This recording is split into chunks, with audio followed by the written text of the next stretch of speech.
Le dimanche 2 juillet 2017 s'est tenu à Bamako, au Mali, le sommet extraordinaire des chefs d'État du G5 Sahel.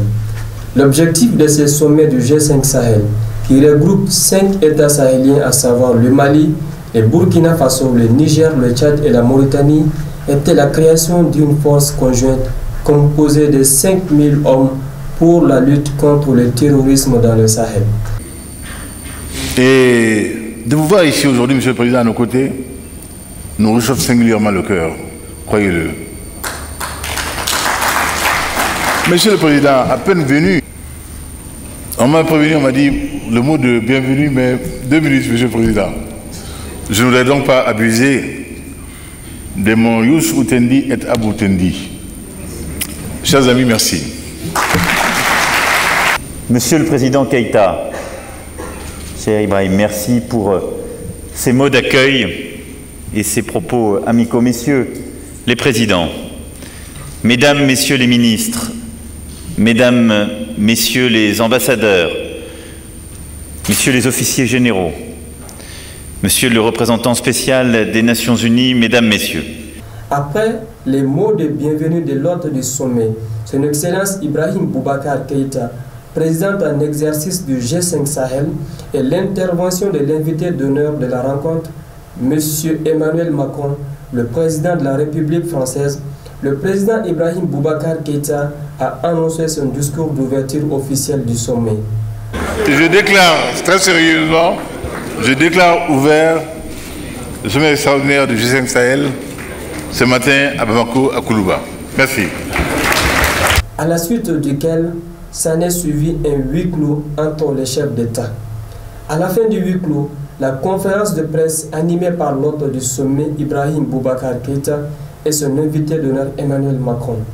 Au cours de cette conférence de presse, un résumé synthétique de la déclaration dite de Bamako a été présenté par le président Emmanuel Macron.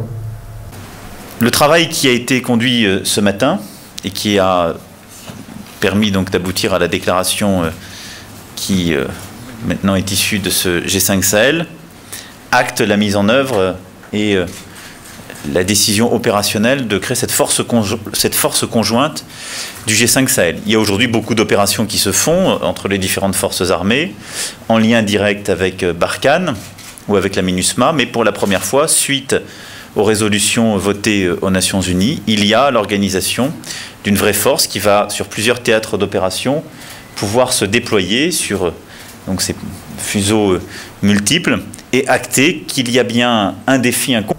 Les grandes lignes de cette déclaration de Bamako comprennent un volet militaire qui consiste à la création et à l'opérationnalisation d'une force conjointe antiterroriste, un volet social accentué sur l'éducation et la santé et aussi un volet économique pour la promotion de l'agriculture.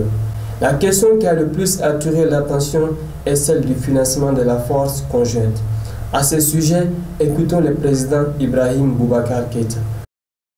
La question du financement a pris une très grande place, presque tout le temps de nos débats. Et c'est le nerf de la guerre. Il est évident que ce ne sont pas avec, bien que nous ne les considérons pas comme de peu d'importance, les 50 millions de l'Union européenne en Mauritanie, sûrement utile, mais loin d'être faire le compte. Le financement tel que nous l'avons évalué, 423 millions d'euros. 423 millions d'euros. Et sur cela, nous avons donc là, aujourd'hui, en faisant le compte, les 50 millions de l'Union européenne. Et je vous annonce également que, bien que nous ne soyons pas des Crésus, chacun de nos États va faire l'effort de 10 millions d'euros. Convertissons, je crois que ça fait 6 milliards. C'est quand même assez appréciable. Cela parce que nous souhaitons aller assez vite et ne pas être uniquement dans les airs, grande proclamation, mais rien de concret. Il y a urgence là, il y a urgence. Parce que ceux que nous avons en face de nous n'attendent pas.